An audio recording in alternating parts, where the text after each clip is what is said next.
আমি চেয়েছিলাম পুলিশত্ব দেখাক, পুলিশ বলছে না আমরা কৃতদাসত্ব দেখাবো। তার জন্য এটা হয়, যারা বঞ্চিত তাদের আন্দোলন করলে ডান্ডা পড়ে, আর কেসটার গাল খেলে ঠান্ডা হয়ে যায়। ঘর ধাক্কা দিয়ে ধরে নিয়ে আসা উচিত, এমনি তেমনি না।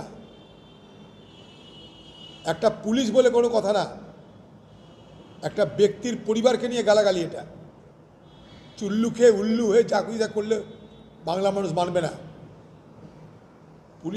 পুলিশ তার ভূমিকা কদর্য করে ফেলেছে। তৃণমূলের কৃতদাস প্রমাণ করে দিল। আমি চেয়েছিলাম পুলিশত্ব দেখাক, পুলিশ বলছে না আমরা কৃতদাসত্ব দেখাবো।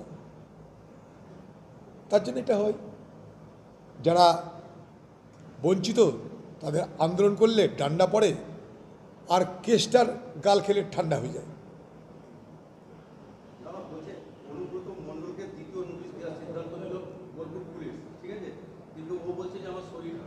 বলবই তো, দিদির ইনস্ট্রাকশনে বলছে, যা হচ্ছে সব দিদির পরামর্শে হচ্ছে। ধরে নিয়ে এসে থানাতে তো ট্রিটমেন্ট করা যায়, ধরে নিয়ে এসে ঘর ধাক্কা দিয়ে ধরে নিয়ে আসা উচিত, এমনি তেমনি না।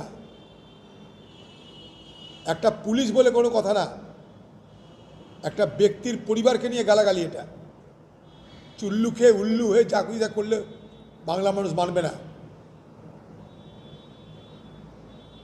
তোমাদের মধ্যে দ্বন্দ্ব, এটা বীরভূমে দুটো গোষ্ঠীর লড়াই। আগে সর্বৈব কর্তা ছিলেন কেসটা, এখন সেখানে ফাটল ধরেছে কেসটা, সেটা সহ্য হচ্ছে না, তাই তার বিষাদগার।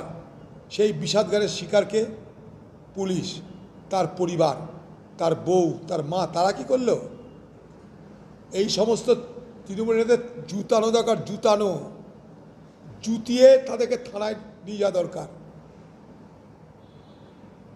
তার পরিবারের মা, তার পরিবারের বউ কি করেছে?